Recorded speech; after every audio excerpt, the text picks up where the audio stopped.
Hello and welcome to the Flying Fullback podcast. Today, we're going to be talking about the EFL Cup final that happened between Manchester City and Tottenham Hotspur at Wembley Stadium. So, Tejume, what are your takes on the final? It is Man City's cup. It is Pep Guardiola's cup. And I am not at all surprised that they won it. This is his fourth EFL Cup. And I think now every team should just, probably forfeit the matches. It's not like anybody else is going to win the cup anyway. So why even bother? Seriously. So, what do you like building up to the game? We all saw that Tottenham 6 days before only sacked Jose Mourinho. And as we discussed before in the previous podcast, that it was a strange decision. In my opinion, only, we all know that Mourinho is the only manager who has beaten Guardiola at the cup final. So the sacking was like sacking Wenger 5 days before FA Cup final for me. It just it's the same as benching Drogba or benching Ronaldo in a cup final. It makes absolutely no sense. I mean, and especially for a club which has not won a trophy in 12 years. They're finally in a cup final. It is, I know it's like a tiny trophy. Nobody cares about it, but still, they're in a cup final. At least they can say, "Ki yaar, hamara trophy drought nahi. At least we won something."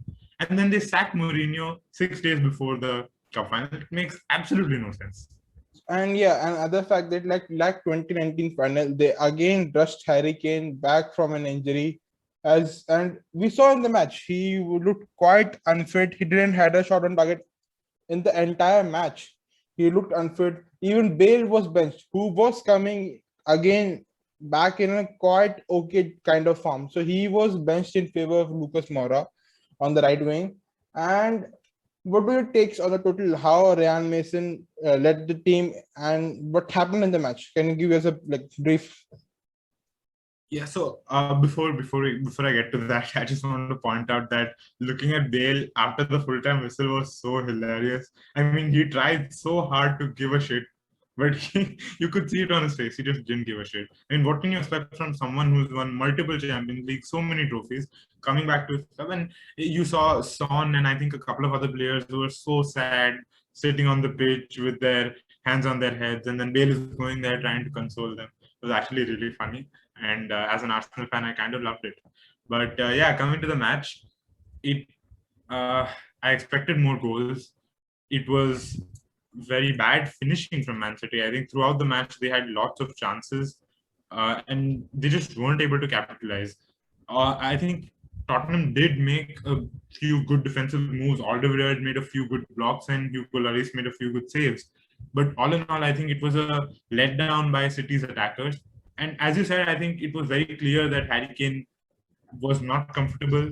He was struggling. I think a couple of times he even sat down on the pitch. He was not able to move. He was clearly feeling the effects of his injuries, and that really hindered Tottenham a lot. Coming to Ryan Mason, he's a young manager. He's very inexperienced. I did not expect much from him, and his substitutions were not great. I think I saw a lot of Spurs fans on Twitter complaining that Ryan Mason's substitutions were absolutely terrible. So yeah, I mean, I don't put much blame on Ryan Mason, to be honest. He's a young guy. You can't really expect much from him. So I think yeah, it was completely City's game. I just pulled up the stats. So there's this Twitter handle called the XG Philosophy, which posts expected goals versus actual results, and Man City had an XG of 2.82 in that match, of which they converted one. Can you guess what Spurs' XG was? Some around 0.5. Not even that much. It was less than a tenth of that. It was 0.04 XG. So Spurs had very few chances, and even those chances were from really bad places on the pitch. So Spurs never looked like scoring throughout the match. And to be honest, I mean, it was a boring match. It was nothing really that entertaining. Even the goal was, all right. I mean, nothing special about it. Overall, a letdown of a cup final. The only positive thing that I saw in that was that the fans are back. Good for the UK. They seem to be coming out of the worst of the pandemic, and good to see fans back in the stadium. Although I'm sure the Tottenham fans were not happy, but yeah, overall it was not a great match. Uh, yeah, coming over to the next thing. What do you make of this controversy of Laporte being making a foul just before the goal, and he should have been sent off before he scored the goal? So what do you make of this whole fiasco of a controversy? So to be honest, I'll have to take a look at it again. I'm not sure. What do you think? So was it really bad? I mean, do you think he should have been sent off? Me, I think it's just the paper talk. I don't think it should have been sent off. I think he should have gotten a yellow card or something, but it doesn't really matter at this point. I think it's just the fact that Spurs fan lost the final, so they have to make a blame game out of something, kind of thing. That's Yeah. it, in my opinion. And apart from that, what do you make out of this whole Pep Guardiola going on a this is his fourth AFL Cup in 4 years. Man City has won 8 in all of their History. being history, Yeah. and half of them are won by Guardiola. So what do you? So as I said at the very start of the podcast, they should just rename this the Guardiola Cup. But I think when we were watching the match last night, you made a good point, and I'm not sure how practical it is, but it kind of makes sense. You said that maybe they should just restrict the cup to an under 25 cup so that the younger players have more of a chance, and you still can get a few senior players. I don't know how practical it is. I don't know how whether it's even possible to do that, but it would definitely be interesting if something like that happened. But all in all, it's I think one of the biggest complaints of fans, players, coaches, generally everyone, is that English clubs especially are overloaded with fixtures, and this just adds to that fixture congestion. It makes no sense to have this cup, and I actually agree with a lot of fans who say that maybe you should just scrap this cup. It makes no sense to have it year after year. And so just one thing I want to comment before we move on is that you'd really have to appreciate City's depth and especially their strength in depth, because you see every year they're competing for most of the major honors while also absolutely crushing it in the EFL Cup. So yeah, City's strength in depth is excellent. And we saw Nathan Ake, who is a pretty decent player. I mean, you hadn't even heard of him in a while. So at just At center back position, City has last year they had one center back at good. Now they have three. They've rotated between Ruben Diaz, John Stones, and Laporte. So they have three very good center backs. Between them, they have to rotate. Why do they will even bother to put Nathan Ake in a final against Harry Kane and Son? Absolutely. So that's my thing. But I have a genuine question for you. Go ahead. Why do these mid-table teams like the Aston Villas or the West Ham kind of teams don't target this competition as a competition where they can practically win the silverware, because the top teams apart from Man City don't give that much attention to it? See, this is because they have good enough squads. If they focus on this, they can actually win this. But apart from Man City, even they don't bother to win it. Why is that? So I have a few things to say here. First is I'm not completely sure that's true. A lot of the times you see that in the finals of these games you have Man City versus the mid-table team. I think you had Wolves in one, and not sure who all. We had Bradford also beforehand. Watford, exactly. Yeah, it was Watford, and so you do see them compete a bit. Second thing is that this, let's be honest, this doesn't really give much money to the club. It's not a good source of income. The club would I'm not completely disagreeing with you. I mean, it would be great for the fans of a smaller club to see their club at least win some kind of trophy. But when the clubs which are running on counts for something, no? It actually when counts for something. clubs are running on such small margins, I mean, you see all the clubs, most of the clubs, I think if not all the clubs in the championship, which is just the second division, run on losses every year.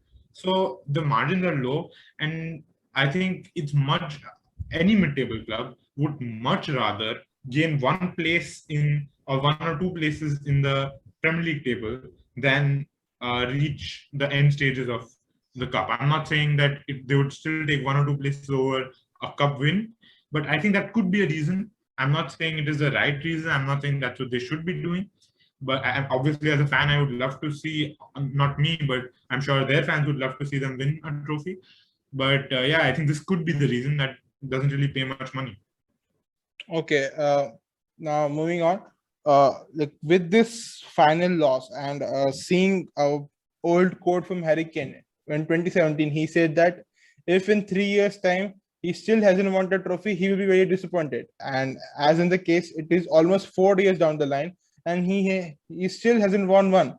So, what do you think is the future of players like Son and Kane right now? Like they are at close because see, in my opinion, Kane has turned 27 or maybe turned 28 this year. So he is hitting the absolute peak right now. The 29, 30, 31, 32. This 4 years is kind of his absolutely peak. Do you think he should make a run for it right now?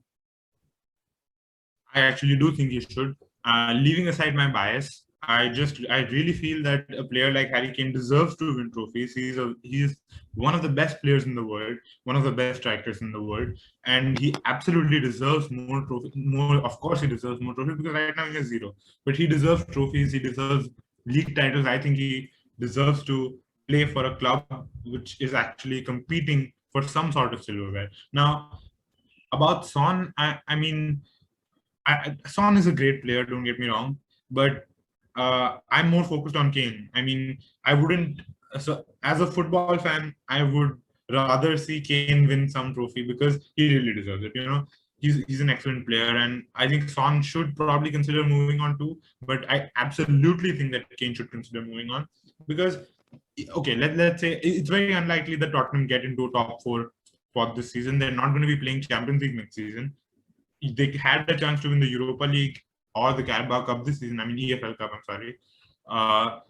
But they were knocked out of the Europa League. They lost the final of the EFL Cup. Now I think it's high time that he leaves. And now, speaking of where he should go, I mean, there are a few possible destinations, but the best two are within the Premier League itself. One is United and the other is City. Because But there both are of them, reports that Danny Levy in no way in hell he will let him leave to a Premier League club. I mean, Daniel Levy has been making a few bad decisions lately. So who knows? I think it would be pretty bad if, I mean, it would be bad for Spurs if they let him go, obviously. But at the end of the day, I think if a player doesn't want to play for a club, there's not much you can do. I'm Yeah, not sure if Kane is going to make up a whole fuss. but they were able to keep Ericsson for 6 months extra. So I don't think that a player Yeah, doesn't want to play. They kind of matters to them. They're still able to hold but then consider the Daniel. fact that Ericsson was absolutely horrible in those 6 months. But you might think that Daniel Levy has not learned his lesson. He will do the same crap with the Hurricane also. He could, but see, I think it would be wise of Spurs to keep him. I don't think Harry Kane's the kind of player who's going to make a fuss or stop playing well or do some crazy antics just because the club didn't let him go. Especially because let's be honest, Kane is where he is because of Tottenham. He was an Arsenal reject. He was pretty much a Norwich and Leicester City reject. Didn't really play too well for them. Spurs gave him his chance. He owes a lot to Spurs. So But don't you think that I almost? don't think But don't he's you the think kind of that player who goes. the 5 years of consistently scoring more than 20 goals, and between that also a year or two of scoring more than 50 goals, 15 goals also has more than paid his debt back to the club. We can argue this. We can argue about this for a long time, whether he has paid his debt back to the club or not. I'm just saying what I think Harry Kane is likely to do. So I'm saying because of these few reasons, I don't think Harry Kane is likely to kick up a huge fuss. He'll obviously be disappointed, and it would only be natural to see a decline in performance. But I don't think he will stop or he'll completely crash because if Spurs don't let him leave. So it's a tricky decision. But I think Spurs should try to keep him, and at the same time, I think Kane should try to force a move through. Okay, so now moving on. So we have discussed the final. Today we will be also discussing about some latest transfer rumors. First of all is what about Son to Bayern Munich? as if they need more wingers, and they're So completely overloaded with wingers, right? yeah, So but still they can buy other one. It's like that's what Chelsea does. So why can't they? It will be homecoming for Son in the Bundesliga. So why don't they should just try? Because Sane is clearly not working out for them. Maybe they're trying to offload him. Uh, Anyway, So, there are other. so a lot depends on who the new manager is. I've seen a lot of talks of Julian Nagelsmann, and Yeah. Nagelsmann doesn't really prefer to play with wingers. He, especially at Leipzig, he prefers to play with wingbacks, and you saw this at Hoffenheim as well, where the wingbacks played a huge role. So, and I'm not sure Son can. I don't think Son can play at wingback at all. So, depends on who the new manager is. There are strong rumors of Nagelsmann to Bayern, and if that happens, I'm not sure that Son would be a very wise signing.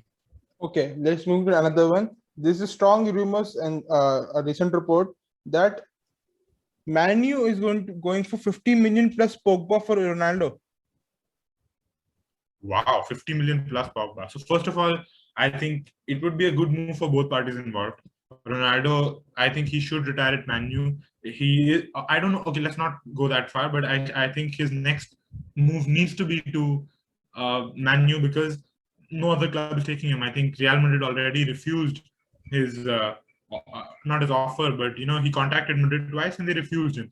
And I don't think he's going to any other club. He could go back to Portugal, but I think he's still at a level where he can perform in the top five league for a Yeah, title he's challenging performing. club. He's second top scorer in the Europe right now. So definitely he's Exactly, performing. exactly. So his performance is great, and Manu seems to be the obvious choice. Uh, of course, we hear these rumors every year. Every year, you see, oh, Ronaldo's going But to Man U, yeah, Ronaldo's going to Man U. you see that, but this year is different because this No, year exactly. That's what I'm saying. you That's can what I'm actually saying. see that Ronaldo's unhappy at this current club. In all these Yeah, yeah. years, No, that's Ronaldo's never exactly what I'm unhappy. saying. So yeah, that's there. This is probably the most realistic rumor that we've seen. But 50 million plus Pogba seems too much. See, Ronaldo is an incredible player, but even if you consider Pogba's market value at just 50 million, you really want to pay 100 million for a 36-year-old Ronaldo? I think that's too much. So 50 million plus Pogba is ridiculous. I think if Pogba is going in the other direction, Juventus should be paying money to United. So you are valuing Pogba more than Ronaldo right now. Yes, I That's think a very hot take, my friend. It's a very hot take. Considering Pogba is not exactly lighting the fireworks. At least Ronaldo is still giving you almost 30 goals a season in the league itself. I agree, but I think we're going to see Ronaldo's decline coming soon. And see, with a lot of these, you might see it, you might not see it, but it's a huge risk involved. And I don't. And with Pogba, see, Pogba is a very talented player. I still maintain that he's one of the most talented players on earth.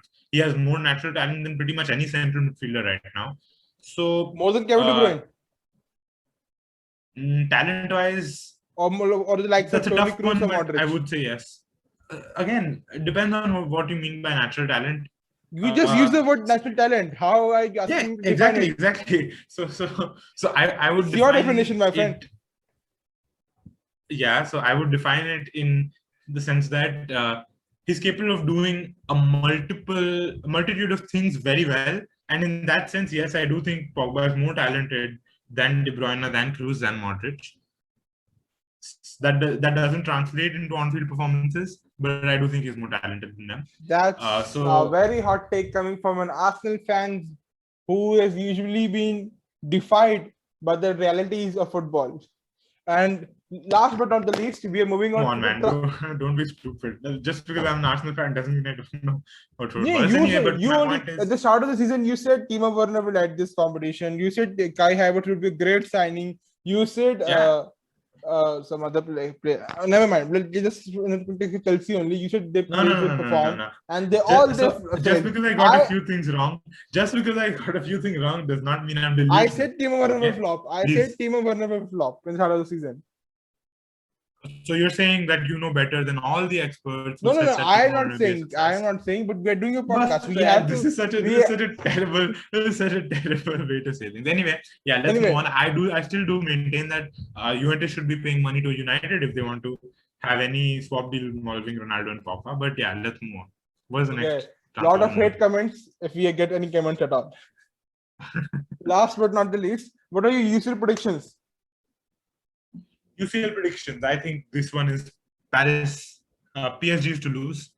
Stefan, I first leg. think Real Madrid. That's the first leg I'm talking about. That's the first. Oh, okay. Just the first leg. So we have Chelsea versus Madrid, and Real Madrid historically have done well. I would not bet against them, but at the same time, Chelsea have been playing exceptionally under Thomas Tuchel. I think this is the first Chelsea manager to be unbeaten in his first 10 away games in all competitions. That's true. That's true. So Thomas Tuchel has been doing very well at Chelsea, and they will provide strong competition to Real Madrid, who have a lot of injury problems. Not as much as Arsenal, but still lots of injury problems. Lots of injury problems. So it was very heartening to see Eden Hazard play really well on his comeback. Let's see if he can, produce some magic against his former club. Because you have to realize, because our predicted lineup for Real Madrid in this case is we expect Varane is already back. We expect Nacho to start. Carvajal will definitely start at this point. At the left back position, it's an interesting case because either Militao will come in the center back and Nacho will move out wide, because I don't see Marcelo starting because clearly he doesn't have any sort of pace left in him. I personally think that the traditional trio of Modric, Kroos, and Casemiro will be back. And the interesting case, and it's my hot take, that Vinicius will play on the right wing with Hazard. With Hazard starting the match at left wing, considering in 13 minutes that cameo he produced was the best performance I have seen from him till now in a white color shirt in almost 2 years. Chelsea had an away kit that was white, so whatever. In a white Madrid shirt, just don't be a naggy about it. So, what do you think the Chelsea lineup will be? Chelsea lineup, again, I'm not so sure. What do you think? In my opinion, first of all, it's kind of clear that Rudiger, Thiago Silva, and Aspi will play. No doubts about it. Thiago is actually kind of doubt for injury right now. Then if he doesn't play, then it's obvious Christensen will play instead of him. So that's back three sorted. And on the right fullback position, I think Reece James is making a comeback. And on the left wing back, I think Chilwell will play with his recent performance. When Tuchel came, there was a slight tussle between Alonso and Chilwell for the spot. But I think with recent performance, Chilwell has made it clear that he will start. And at the double pivot of midfield, I think Jorginho and Kante will be the thing. And the biggest confusion right now is what would be the front three? I can't make a mind about it. I completely can't pick three players right now, apart from maybe Mason Mount. Apart from Mason Mount, I can't pick another two players to start. What do you think about the two players, or maybe the three, if you don't want to pick Mason Mount? So Mason Mount, Hakim Ziyech just recently scored a goal, and I think he is picking up a bit of form. So maybe he could start. And maybe Pulisic, he's coming back into life. So maybe at the left wing, we can see him. And Timo Werner will drop. And we might say Hakim Ziyech, Pulisic, and Kai Havertz is a false nine, in my opinion. So is Giroud injured, or is he available? He's just not playing. He's just not playing. He's no injury. Something. Okay. He's just not playing. So I mean, I think Giroud could make a good choice because he's an experienced player, and I think he could actually give some trouble to the Real Madrid centre backs. But aerially, centre backs of Real Madrid are way more superior to, and we all know Giroud's only major threat is aerial wise. That is also true. That is by foot, they are all like very good. And Varane is exceptional in air, and Nacho also. And if Militao plays, he also is a very tall guy. So biggest of all, there's a almost 6'5" keeper in form of Thibaut Courtois. I don't really think that.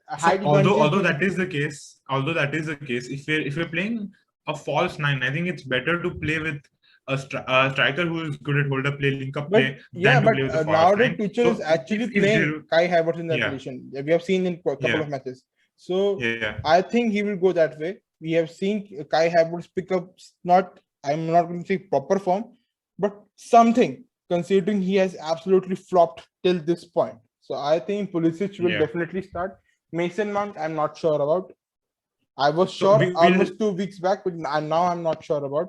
So, and I think Werner, okay, he just scored a goal, so he might get started. Again, this is too many players to pick from. So we'll have to see, but I think what they should be focusing on is scoring goals, because we know away goals can be absolutely crucial. And since the first leg is at Real Madrid's home ground, Chelsea should be focusing on at least getting one, if not more than one, away goals. That should be priority, even if they concede a couple. So let's see what happens. So, what's your scoreline prediction? I First, am for the going first for leg. First leg. I'm going for a 1-1 draw. Okay, okay. We have seen Madrid dropping 4 points in space of 3 matches with fatigue and all. But I think the return of Cruz, the return of what do you say, Hazard and Carvajal will boost the squad in the match day. I think give or take 2-0 for Madrid. 2-0 for Madrid. Wow, that's a bold prediction. But yeah, every day is a final, isn't it? So, yeah, every day. No, it's not every day. Tomorrow is the final. Every game is a final. Tomorrow is a final. Okay. Tomorrow is the final. Tomorrow is a final. Yeah. So, tomorrow is the final. Yeah. See, to be honest, actually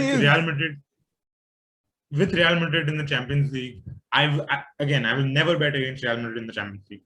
They are far too good. They're far too good. Yeah, because the experience just oozes through the squad.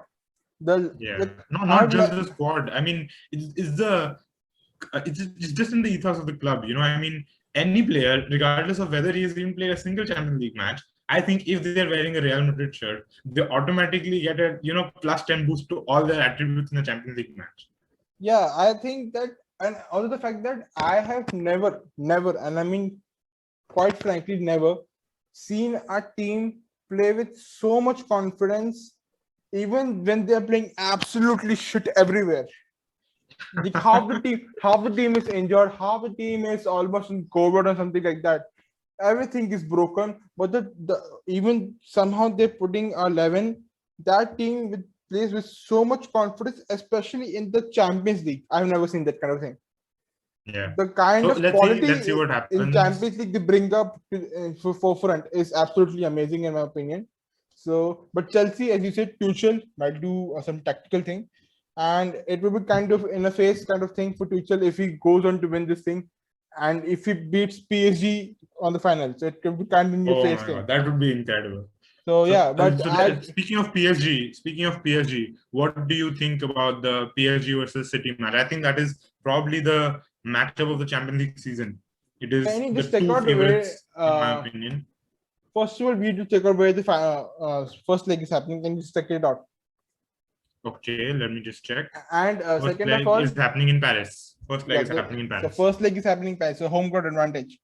Not that it really matters, but it's for sake of rules and all. Man. Yeah. But apart from that, I think we will just see the usual front three of Di Maria, Neymar, and Mbappe. Mm-hmm.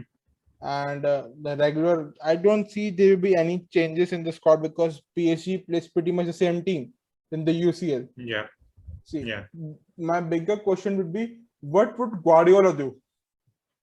That is way bigger question in right now. So Guardiola, you would expect him to overthink. But he didn't. He didn't in the quarterfinals. Exactly, that's what I was coming to. He didn't overthink in the quarterfinals. And maybe he has learned his lesson.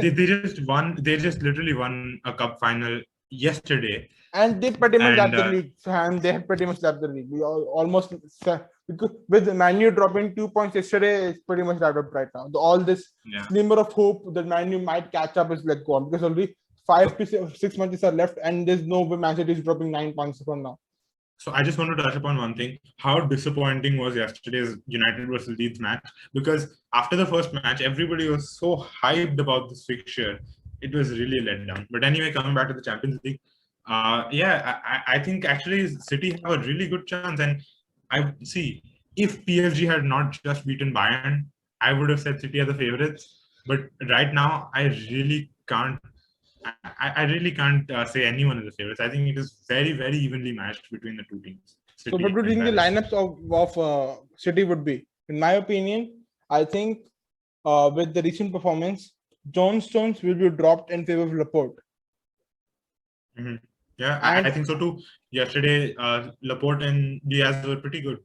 So yeah, and in my favor, the fullbacks will be Cancelo on the left and Walker on the right. And Unsurprisingly, yeah, and they will Okay, again. so again, just one thing I just want to mention before we move on. Zach Steffen played pretty well yesterday. I mean, he didn't have much to do, Yeah, exactly, but because there was he literally was nothing to save apart from a shot here and there by LSL. Because but Kane didn't apart take a from that, I shot. think generally he was all right. Anyway, Yeah, so Edison will start in no goal. doubts about that. Yeah, and yeah, I think City's lineup will probably be very similar to what they had in the cup final But I yesterday. don't think, Sterling will start in any way or form. Really? Yeah, I don't think Sterling will, because he has been on a goal drought from since how long I can't even remember. Yesterday also his finishing was absolutely poor, and in my opinion, Absolutely. Fernandinho and Rodri will start. One Yeah. other of them, I think Rodri will start, and Gundogan is not going to be dropped anywhere whatsoever. Kevin De Bruyne is going to be playing. Phil Foden Foden at has to this play. form, Foden has to play. So we already covered Rodri, Kevin De Bruyne, Gundogan, and Foden. 4 players are already gone. Yeah. That's pretty much clear. So I think True. Riyad So Mahrez yeah, I is. agree with you. Yeah, it's unlikely that Sterling will Yeah, start for I City. think. And other thing is, Fernando in 5 plays. I think Mahrez will start, because clearly City are not going to play with the striker anyway.